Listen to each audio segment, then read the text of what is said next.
দুনিয়ার জীবনকে প্রাধান্য দেয়া যাবে না। ওয়ামা হাদিহিল হায়াতুদ দুনিয়া ইল্লা মাতাউল গুরুর, সম্পূর্ণ মরীচিকা। মরীচিকা দেখেছেন? দুনিয়ার জীবন যে কি জিনিস, যারা আল্লাহর পথে পরীক্ষার সম্মুখীন হয়েছে ওরা জানে। মানে কিচ্ছু না, মানে মুহূর্তে আল্লাহ পাক ইহকাল পরকালের ফয়সালা করে ফেলবে। আমরাও বুঝবো, এটা আমরা বুঝবো না এমন নয়। ইয়াং ছেলে রাস্তায় যাচ্ছে, বাইক নিয়ে খুব দাবরানি দিচ্ছে, আছে না? হঠাৎ অ্যাক্সিডেন্ট, ডেড, স্পট ডেড। এটা দুনিয়ার জীবনটা। সারা জীবন দুনিয়ার পিছনে ছুটেছে, শেষ বয়সে হতাশ, কিছুই পেলাম না। পাবে না, কারণ আল্লাহর পথে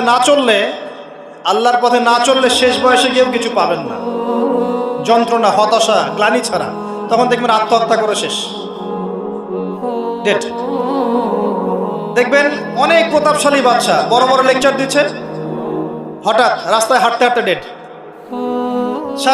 সারাদিন রাত জেনা করেছে, মদ খেয়েছে, জেনা ছড়িয়েছে সমাজে, নগ্নতা, অশ্লীলতা ছড়িয়েছে, ভাইরাস, মহামারী দিয়ে শেষ।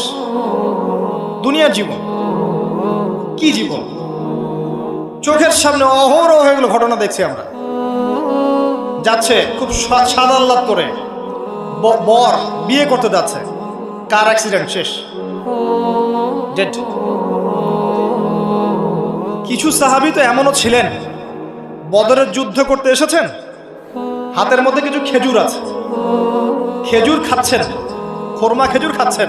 তখন নবী সাল্লাল্লাহু আলাইহি ওয়াসাল্লাম দাঁড়িয়ে ভাষণ দিচ্ছেন যে ওয়াসাবিকু ইলা মাগফিরাতিন মির রাব্বিকুম ওয়া